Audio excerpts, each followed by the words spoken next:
I never thought I'd die at 14 years old. But there I was, lying in a hospital bed, feeling weaker with each passing minute. The sterile smell of disinfectant filled my nostrils, and the rhythmic beeping of machines echoed throughout the small room.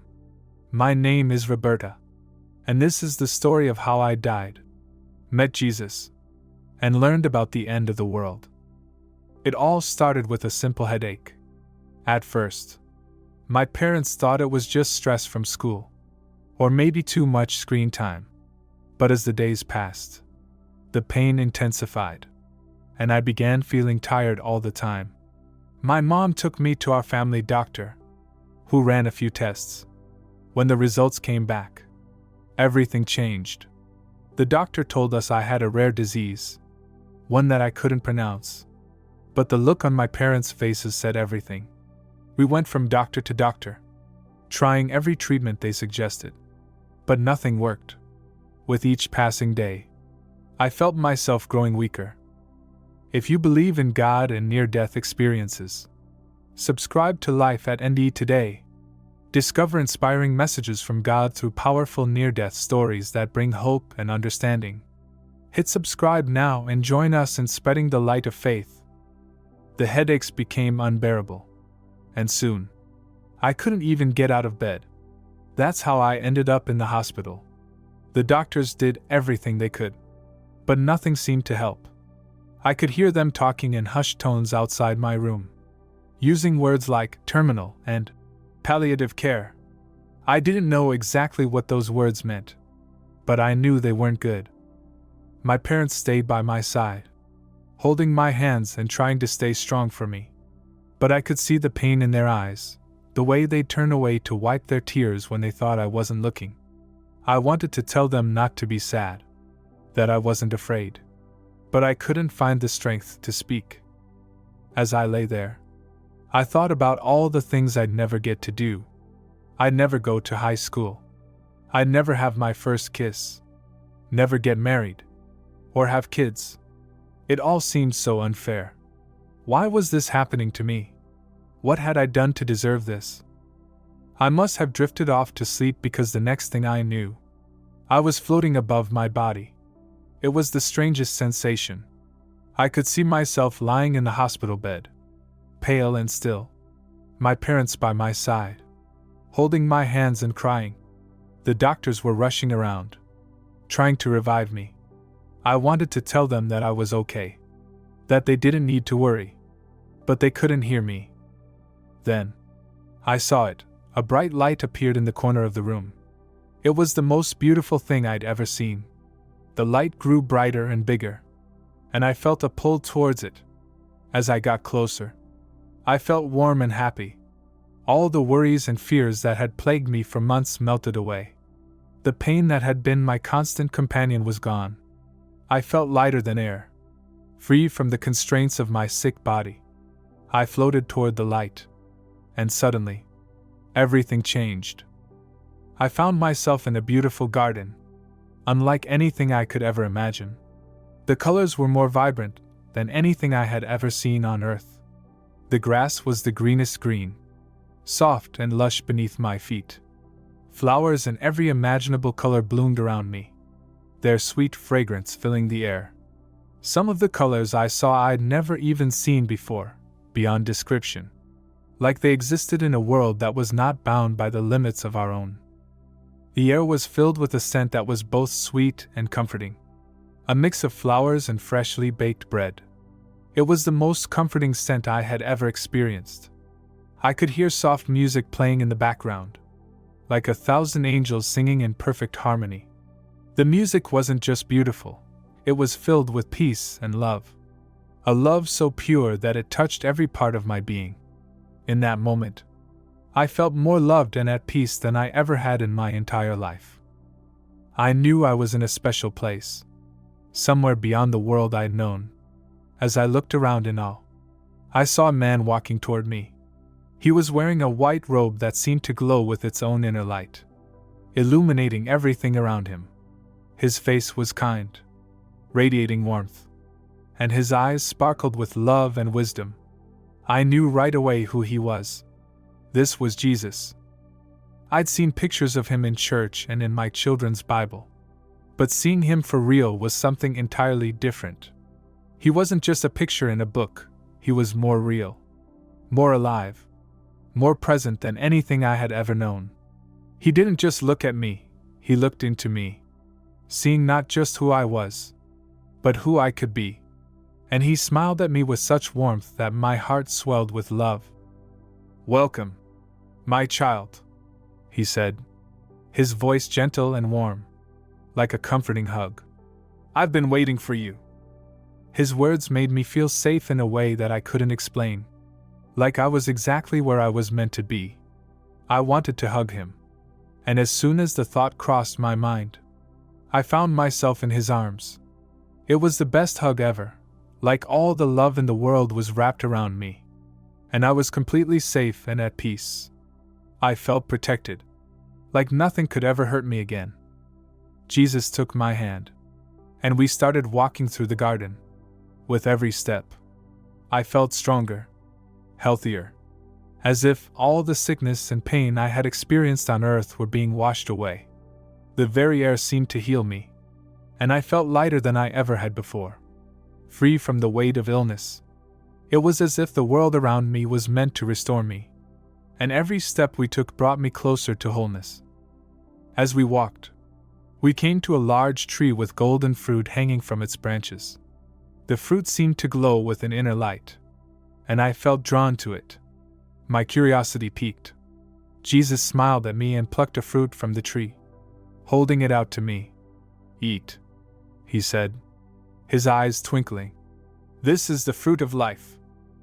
I took a bite, and the taste was like nothing I had ever experienced. It was sweet, juicy, and full of flavor that seemed to change with every bite. It was as though the fruit was alive, responding to my senses, filling me with an energy I had never known. As I ate, I felt strength and vitality coursing through me, a surge of life that made me feel more alive than I ever had, even before I had become sick. We continued our walk, and as we did, I remembered all the questions I had about heaven, about God, and about life. I had always been curious, and now, I was face to face with Jesus himself. This was my moment to learn everything I had wondered about. I looked up at him, gathering my thoughts. "Jesus," I said, my voice filled with the eagerness of a child wanting to know it all. "Can I ask you some questions?" He smiled down at me, his eyes warm and full of understanding. "Of course, my child. What would you like to know?" I paused for a moment, considering all the things I had wanted to ask. But one question stood out above all others. It was something I had overheard adults talking about, something that had always scared me a little. "When will the world end?" I asked, my voice small but curious. Jesus looked at me with kind eyes, his expression thoughtful as he took in my question. "That's a big question," he said. "But it's not something to be afraid of. It's something to look forward to. It means I'll be coming back to Earth to make everything right." I nodded, trying to understand. It was a lot to take in, but his words made me feel like I didn't need to be afraid. "But how will we know it's happening?" I pressed, eager to understand more. Jesus smiled patiently, as though he was about to reveal something important. "There will be signs," he explained. "People will hear about wars and natural disasters, and many will turn away from God. But those who love God should not be afraid. They should be ready and keep doing good things." I thought about this for a moment. It sounded both scary and exciting. "What happens after the world ends?" I asked, my curiosity growing with each answer. After a pause, Jesus said, his voice filled with joy. "After that, there will be a new heaven and a new earth. All the bad things will be gone. There will be no more sadness, pain, or death. Everyone who loves God will live with him forever." I thought about this for a while, imagining a place where there was no sadness, no pain, Only love and joy. It sounded like a happy ending, like something out of a fairy tale, but real. Yet, there was still more I wanted to understand. What about the people who don't believe in God? I asked, my heart full of compassion for everyone, even those who might not understand. Jesus' expression softened, and he took a deep breath, as if considering the weight of the question. They will have their time to choose, too, he said gently. But everyone who loves God will be with him in this new world. I sat with this, feeling a sense of peace wash over me. Everything felt right. Jesus had shared with me the truth that was both comforting and hopeful. The world would come to an end, but it was not something to fear. It would be a time of restoration, of healing, and of perfect love.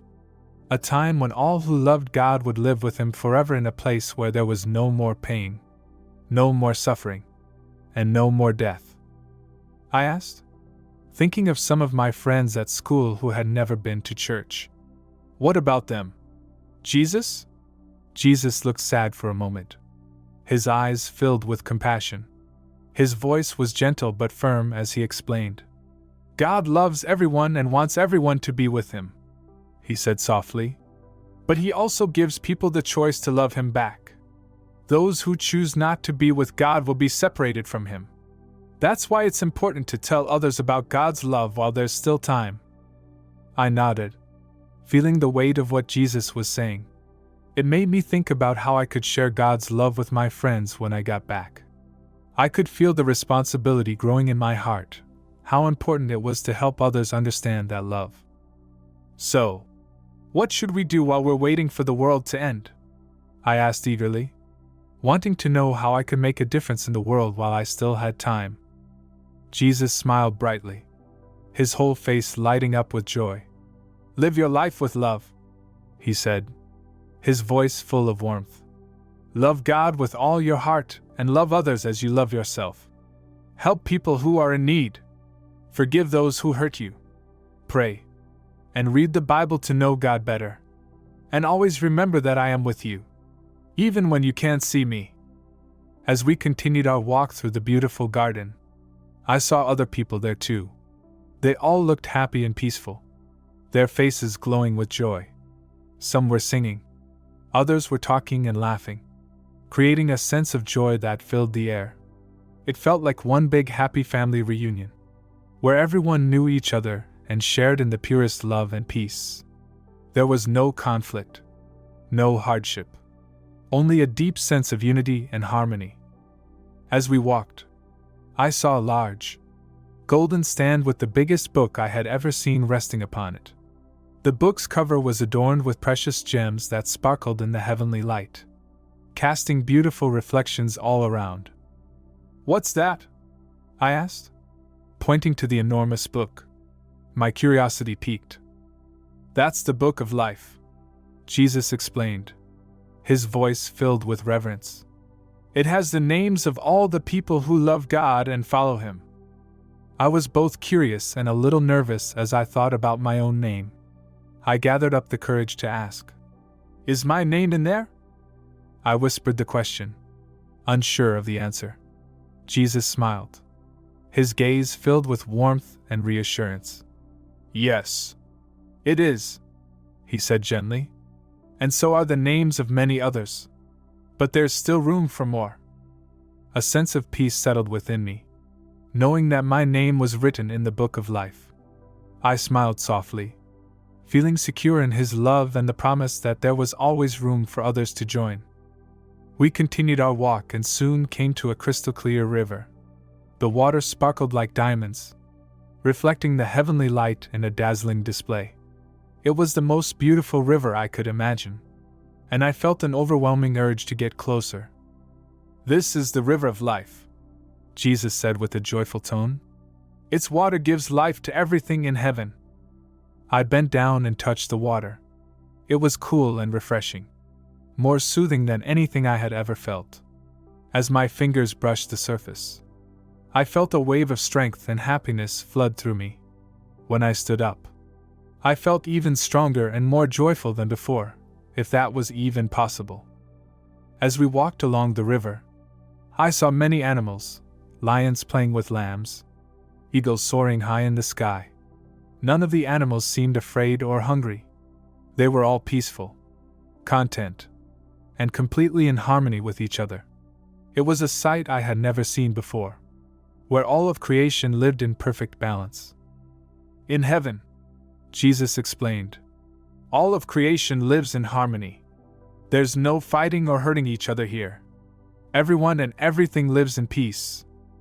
I marveled at the beauty of this harmony, feeling the deep love and balance that filled this place. It was unlike anything I had ever experienced on earth, where life often felt chaotic and troubled. Here, there was only peace. Soon, we came upon a grand, beautiful city. The walls were made of precious stones that glittered in the light, and the streets were paved with gold. But this gold was different from anything I had seen before. It was clear, like glass. I could see my reflection in it, and it was so beautiful that I couldn't look away. "What is this place?" I asked in awe. "This is the New Jerusalem," Jesus said, his voice filled with love and pride. "It's where God lives with his people." The city was full of light.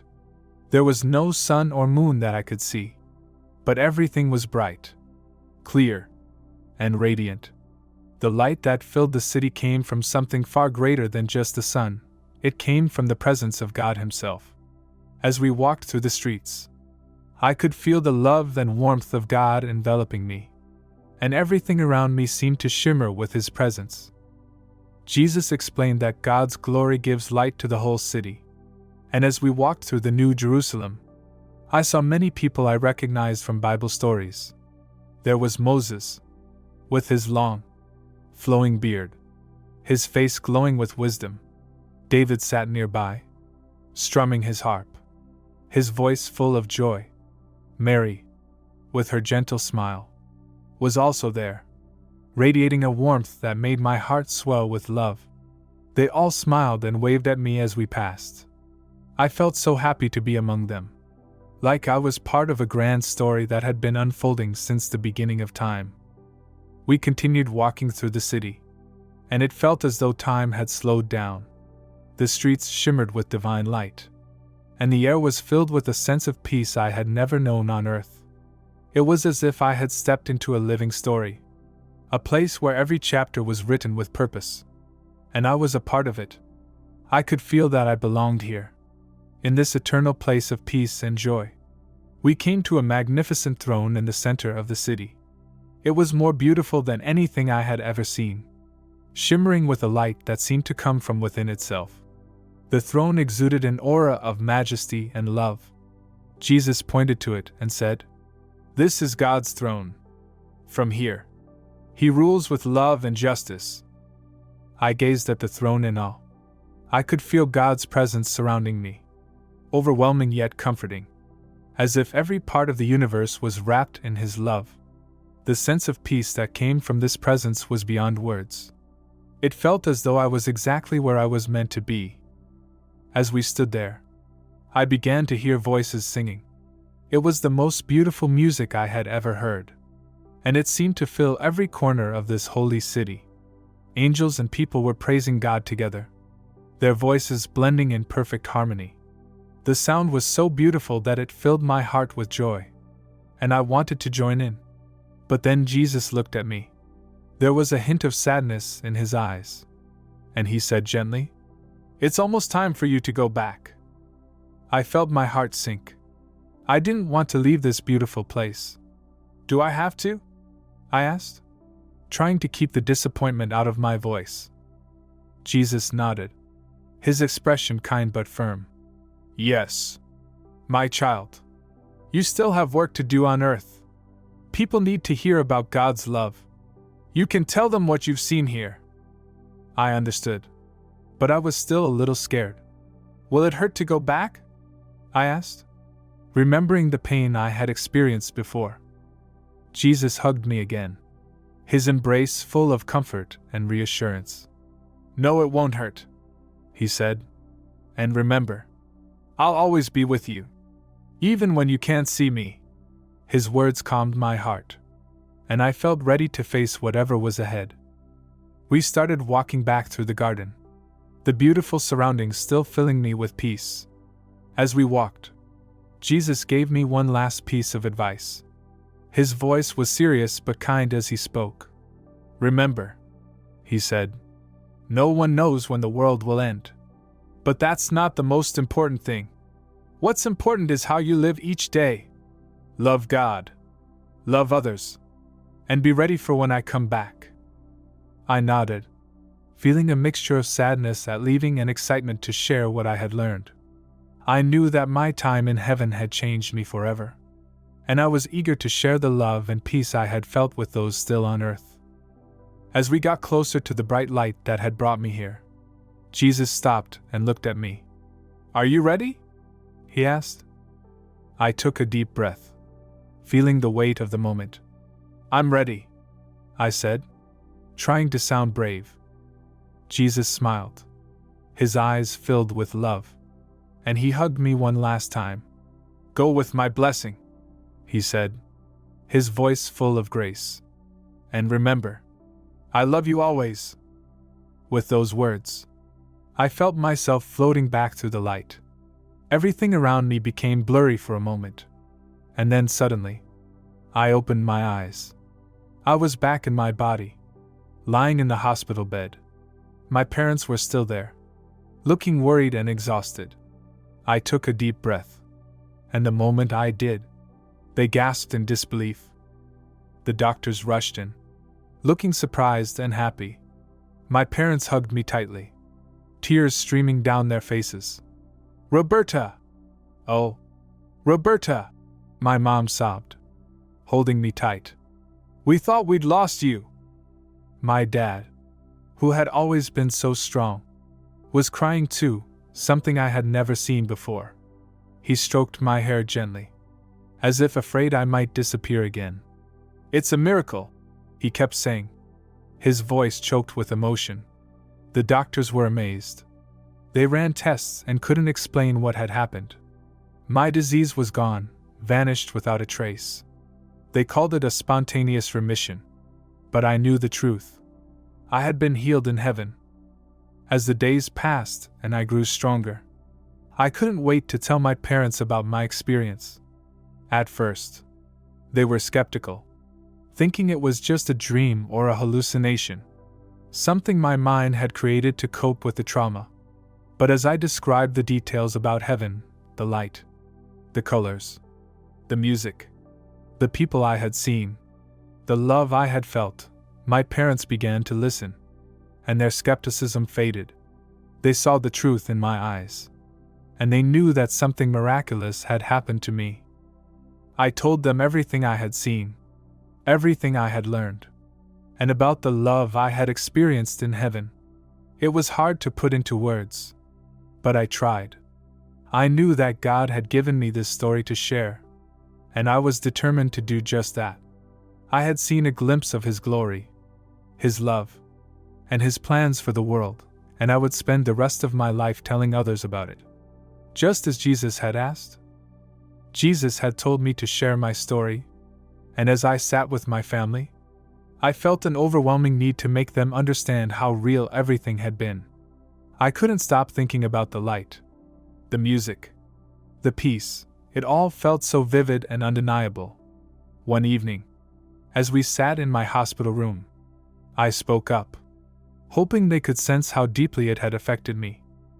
"Mom," I said, my voice soft, "I can still smell the flowers and hear the music, and Jesus. He was so kind and loving." My mom squeezed my hand, her voice full of compassion. "I believe you, sweetie," she said, her eyes misty with emotion. "God works in mysterious ways." My dad nodded, his eyes shimmering with tears. "We're just so grateful to have you back with us," he said, his voice thick with emotion. As I continued to recover, I couldn't stop thinking about everything Jesus had said, especially about the end of the world. It wasn't something to fear, but something to prepare for. Jesus had spoken of the importance of love, of sharing God's love with others while there was still time. I knew in my heart that I had to share this message.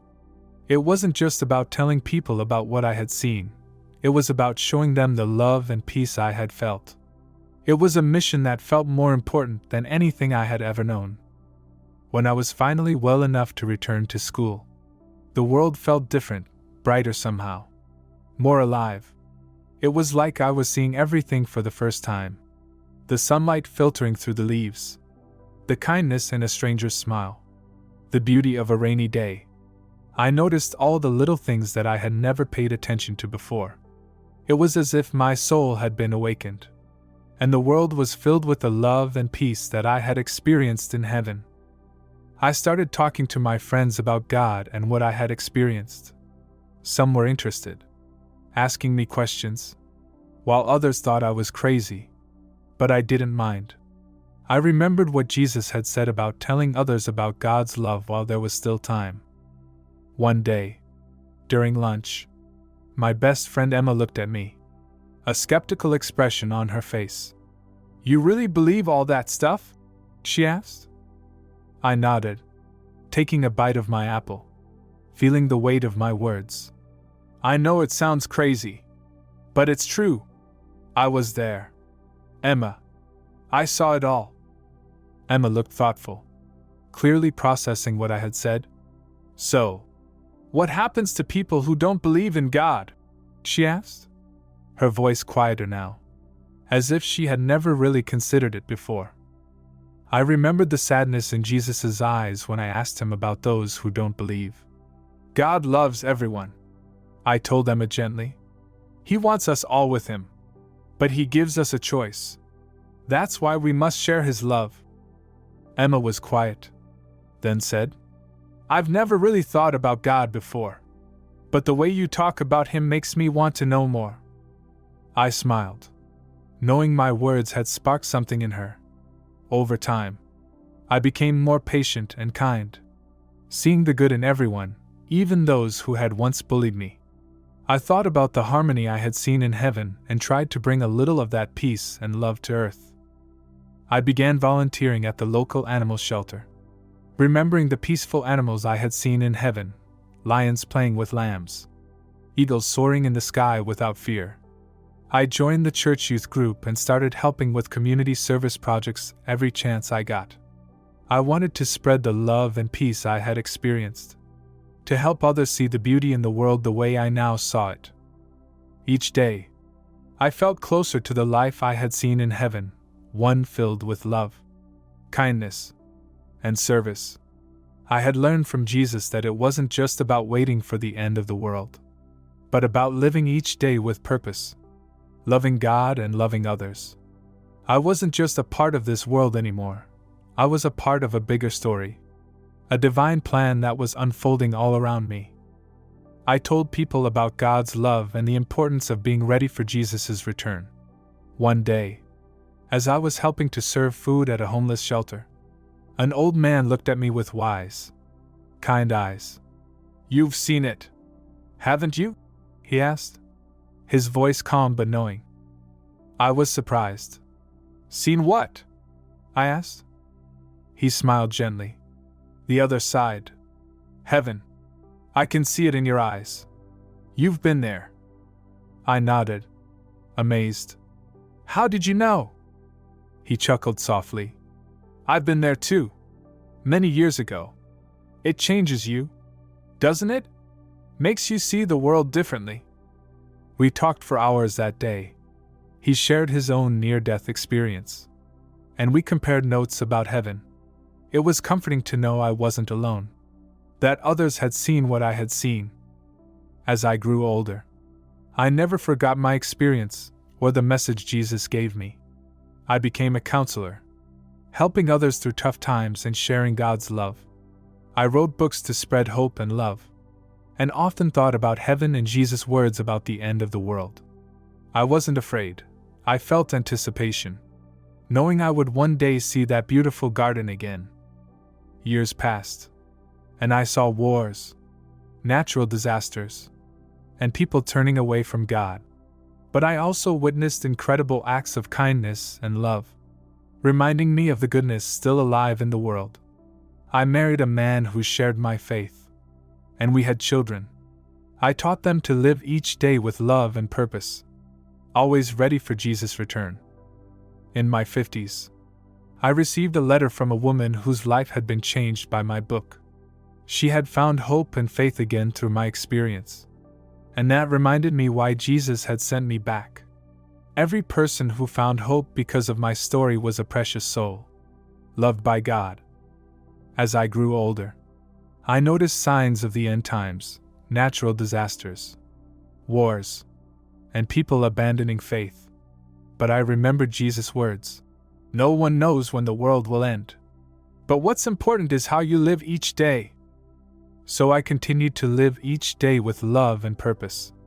I volunteered at hospitals, sharing comfort and hope with the sick. I spoke at churches and conferences, telling my story and encouraging others to live with faith and love. I tried to be a light in the darkness, just as Jesus had been a light to me. One night, as I lay in bed, I felt a familiar warmth and peace wash over me. I opened my eyes, and for a moment, I thought I was back in heaven. Then I heard Jesus' voice, as clear and loving as it had been all those years ago. "Well done, my faithful servant," he said. "You have shared my love and kept the faith. Are you ready to come home?" I felt a joy beyond words. "Yes, Lord," I whispered. "I'm ready."